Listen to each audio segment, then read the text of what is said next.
Ici d'un document publié par M. Serge Mona, journaliste international, le numéro 2 de cette agence internationale de presse libre nord-américaine.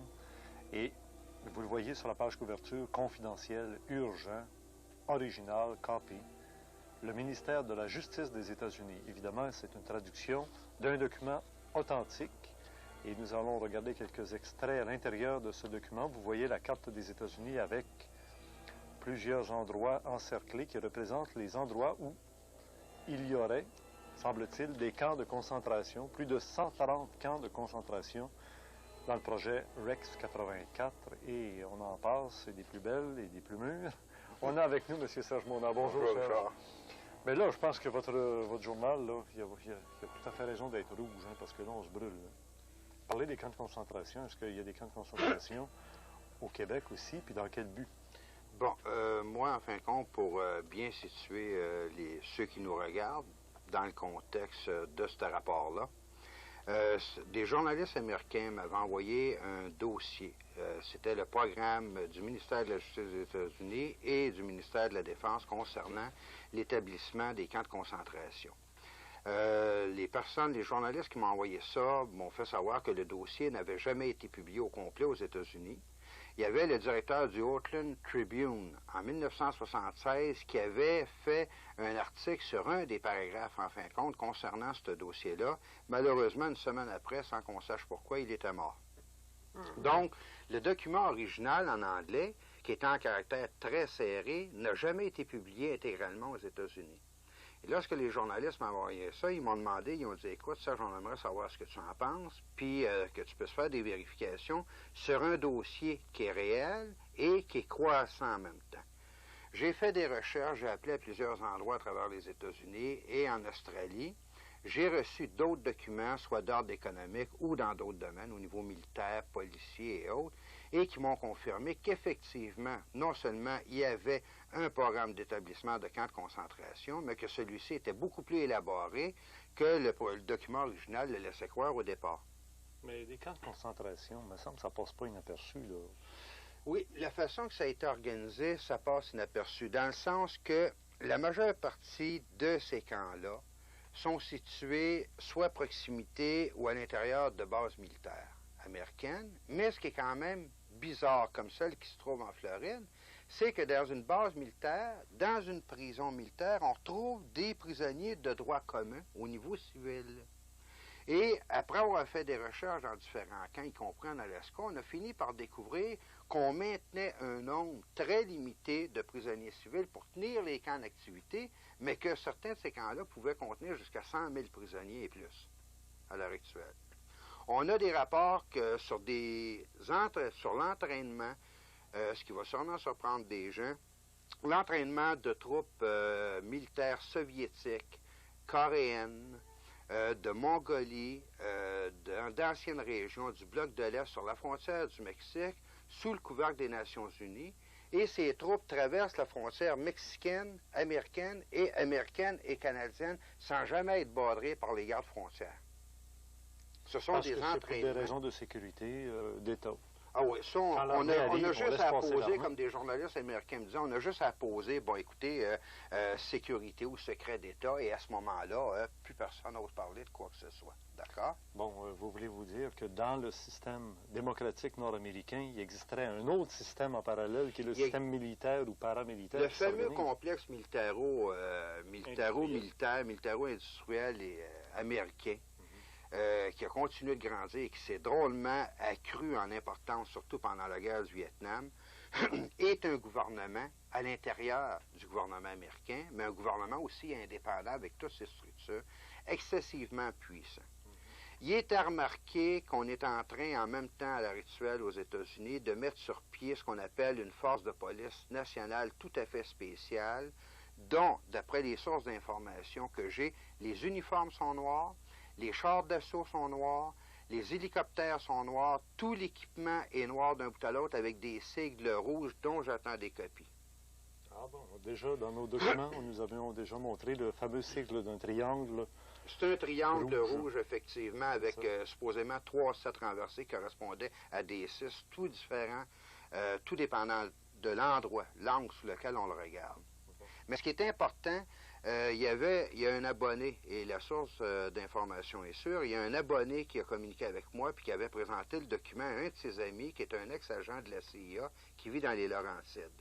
Et les deux réactions, puis je considère que c'est une confirmation pour le numéro que j'ai publié, c'est que l'ex-agent de la CIA a confirmé qu'effectivement toutes les sources d'information dans la revue étaient réelles.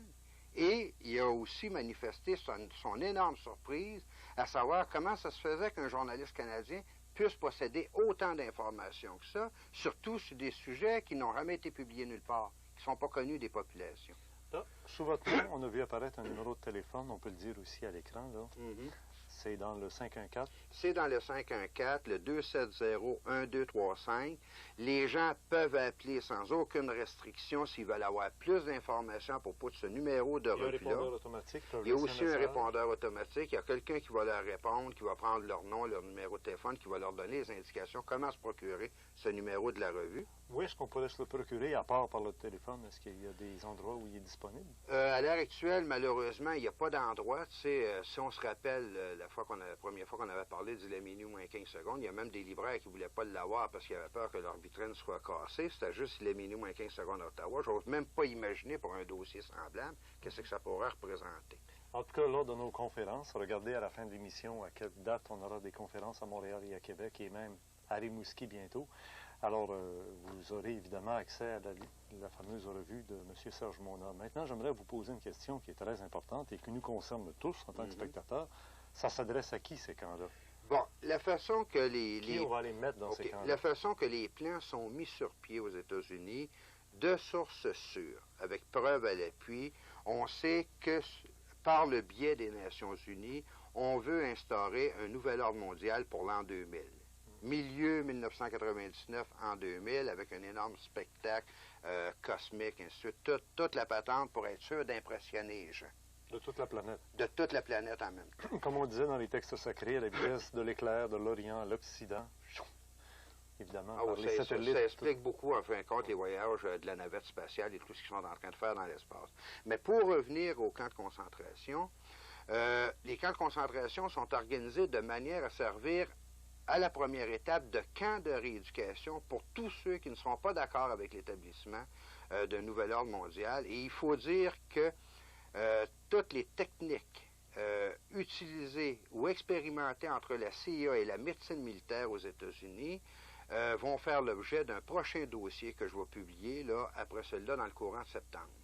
Et qui va démontrer en profondeur toutes les manières dont ils vont s'y prendre pour faire des lavages de cerveau, briser la personnalité, rééduquer les gens en fonction qu'ils soient capables d'accepter un nouvel ordre mondial, même s'ils ne veulent pas l'accepter. Ils sont rendus très loin au niveau de la recherche technologique dans ce domaine-là. Mais pouvez-vous bien me dire, Serge Mona, pourquoi être contre un nouvel ordre mondial? Une langue, une religion, une politique, une nature humaine à protéger sur la surface de la Terre. Pourquoi pas? Diviser pour régner. Si finalement on arrive à un gouvernement mondial, l'unité va faire la force. Oui, mais il y a un seul problème, c'est que le gouvernement mondial qui va s'instaurer s'instaure dans une orientation précise qui n'est pas à la faveur des populations, qui est ni plus ni moins qu'un régime communiste, mais à l'échelle mondiale. Une dictature. Une dictature beaucoup plus poussée que celle qui existait avec Hitler. Hitler est un enfant d'école à côté de ce qu'on veut instaurer à l'échelle planétaire. Disons qu'il essayait Hitler était un terrain d'essai, en fin de compte. Un terrain d'expérimentation. De la même manière, comme j'en ai déjà parlé, que l'URSS, ça a été un terrain d'expérimentation à bien des niveaux pour ces personnes-là au niveau international. Bien, dès qu'on utilise le mot camp de concentration, on pense tout de suite au camp de concentration allemand contre les Juifs. C'est la réaction de certaines personnes. Il y en a qui regardent la revue et m'ont dit, écoutez, vous avez fait quelque chose sur les camps de concentration de la Deuxième Guerre. J'ai dit, j'aurais souhaité faire quelque chose de semblable, mais j'ai dit, ça concerne plutôt les années 90. Là, j'avais des bizarres de réactions devant moi. Ouais. À l'heure actuelle, j'ai même reçu un appel de la Louisiane, tant que le document circule aux États-Unis, de quelqu'un qui voulait avoir une copie de la revue. D'après ce que j'ai su, c'est un état de choc général à beaucoup d'endroits. Oui. Bien, évidemment qu'à l'époque d'Adolf Hitler, si dans les années 20, au début des années 30, quelqu'un avait osé dire à la population, même allemande, puis à tous les autres peuples de la Terre, on est en train d'installer des camps de concentration, on va exterminer des Juifs et et des détracteurs du système du Troisième Reich, à ce moment-là, c'est évident qu'on l'aurait mis au banc de la société. On aurait dit un peu comme on pourrait penser de vous. C'est un paranoïaque. Oui, mais d'un autre côté, c'est très difficile d'essayer de faire passer un journaliste pour un paranoïa quand que le journaliste en question arrive avec des preuves et des références qui sont vérifiables. Ça, c'est très difficile de pouvoir passer à côté. Deuxièmement, si un journaliste, à l'époque de 1930, avait poussé une enquête aussi loin que ce dossier-là, à cette époque-là, ça aurait changé beaucoup de choses. Les Allemands n'auraient peut-être pas pu fonctionner aussi facilement avec la complicité de beaucoup d'autres comme ils ont été capables de le faire. Parce que les populations ayant été au courant sur toute l'Europe d'une chose semblable, la résistance aurait été amplifiée de beaucoup par rapport à ça, y compris à l'intérieur du peuple allemand. Mais là, la résistance, si on pense que c'est vrai, là, tout ça, là, est difficile. Parce qu'on a désarmé les populations civiles en disant on continue à les désarmer. C'est ça. On a vu des fous qui ont tiré sur des filles à Polytechnique. À partir de là, on a fait des pétitions. Il faut désarmer les gens, il faut désarmer. Alors, si on s'apercevait que c'est vrai tout ça, comment on pourrait empêcher ça? Et la chose de première importance est la diffusion de l'information à la base. Deux, par la conscientisation, par la diffusion de l'information, ça ne pourra pas faire autrement que de créer un scandale et de faire des pressions sur les hommes politiques en place. À forcer, malgré eux autres, les hommes politiques à parler de ces questions-là, il est sûr que ça va retarder des procédés qui sont en cours à l'heure actuelle. À l'heure actuelle, ils ont la voie libre à tous les niveaux parce que, au départ, les gens ne sont pas conscients de ce qui se passe. Mais les politiciens sont en capacité d'arrêter un plan mondial qui se fait fi des démocraties. Il se fait fi complètement. Il se fait fi complètement des démocraties. Changer ça? Leur plus grande peur est que les populations deviennent conscientes, parce que ça va être beaucoup plus difficile de l'instaurer, parce que les gens vont commencer à s'organiser par eux-mêmes à ce moment-là. On a dérégionalisé sur toute la planète, et on a juste à regarder les cartes, en fait, géographiques de 1930 au niveau agricole, et les cartes géographiques au niveau agricole de 1990 pour se rendre compte de quelle manière on s'y est pris au niveau planétaire pour ramasser les gens au niveau des villes. Leur enlever tout moyen d'indépendance. D'autonomie, d'indépendance. Le premier but du gouvernement mondial, soit en désarmant les gens, soit en les ramassant à l'intérieur des villes, c'est de les rendre dépendants, absolument. Il n'y a rien de pire pour eux autres que des personnes qui sont autonomes et qui sont capables de se débrouiller par eux-mêmes. Alors, les intoxicants de médicaments, de nourriture qui a été irradiée. Il y a des fraudes invraisemblables dans le milieu pharmaceutique à l'heure actuelle. J'ai reçu des documents là-dessus et je vais en parler dans d'autres émissions à un moment donné où les compagnies, les multinationales pharmaceutiques s'organisent de manière à ce que les médecins privilégient des médicaments et les prescrivent à des gens, même s'ils n'en ont pas de besoin, afin de faire fonctionner ces compagnies pharmaceutiques-là, et dans un autre temps, pour que ces gens-là soient dans une espèce de léthargie sans être capables de trop réagir. Écoutez, ça va bien, on est calmé, on ne connaît pas la source, par exemple, de nos problèmes, mais au moins on est calmé pour être capable de les supporter. C'est le meilleur des mondes, quoi. Oui, mais il y a un principe aussi, c'est que les gens n'aiment pas se faire réveiller. Personne n'aime se faire réveiller brutalement. Non, mais personne non plus aime se faire conduire ou se faire diriger contre leur volonté. Et c'est ce qu'on est en train d'instaurer à l'heure actuelle. Dans le gouvernement mondial, il y a un principe, c'est que les gens veulent le bonheur et on va s'arranger pour leur demander par des sondages, Gallup et tout autre, qu'est-ce qu'ils aiment, qu'est-ce qu'ils veulent les gens. Et à partir de là, c'est ça, on l'a déjà fait depuis des années, on fait ça. Et à partir de maintenant, on va leur donner ce qu'ils veulent. On va s'arranger pour que ce qu'ils veulent, ce soit quelque chose qui fasse l'affaire du gouvernement mondial. Je vais te dire une chose après des documents que j'ai reçus dernièrement. Juste au niveau de la famille, l'orientation du gouvernement mondial va permettre aux femmes et aux familles de pouvoir garder les enfants qu'ils vont enfanter, en autant que les parents vont leur donner une éducation et une orientation avec les principes d'un nouvel ordre mondial. Toutes les familles ou les femmes qui ne seront pas d'accord de donner une éducation semblable selon les principes établis internationalement, à ce moment-là, les enfants vont être enlevés pour être éduqués dans des centres spéciaux.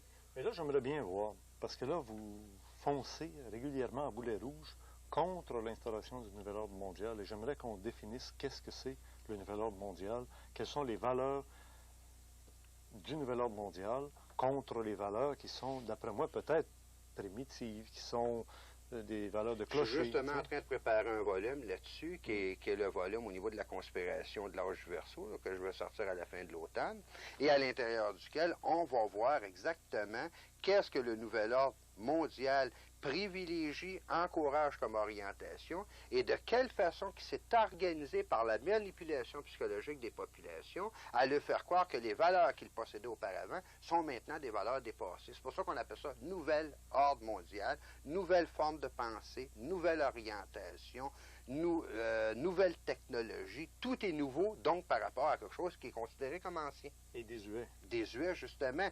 Et c'est là que c'est dangereux, parce que si on regarde une des choses qui a été faite au niveau de l'instauration de ces camps de concentration-là, c'est qu'on a même commencé à changer le système judiciaire aux États-Unis, et semble-t-il au Canada aussi, Ah oui. de manière... Les avocats sont actuellement sur les bancs d'école. Justement, de manière à ce que la personne qui croira dans sa nationalité, qui sera nationaliste, OK, va être considérée au niveau des nouvelles définitions comme une personne étant atteinte de troubles mentaux. Et les lois sont organisées de telle manière que la personne qui aura soit des croyances religieuses, la personne qui croira dans sa nationalité ou dans ses traditions, on va la considérer comme une personne atteinte de troubles mentaux et potentiellement capable de violence à cause de ça, parce que venant, en fin de compte, d'une tradition passée par laquelle ces choses-là ont déclenché de la violence à travers l'histoire. Et à partir du moment que cette personne-là est considérée comme, juste considéré, il n'y a rien de prouvé, là, on lui enlève tous ses droits pendant une période de 90 jours. Elle n'a plus droit à avoir un avocat pour se défendre. Tous ses biens sont saisis, les comptes de banque sont gelés, tout, et à ce moment-là, on peut faire ce qu'on veut avec la personne. Elle n'a même pas la possibilité de se défendre. Et ces lois-là sont à l'heure actuelle en vigueur aux États-Unis.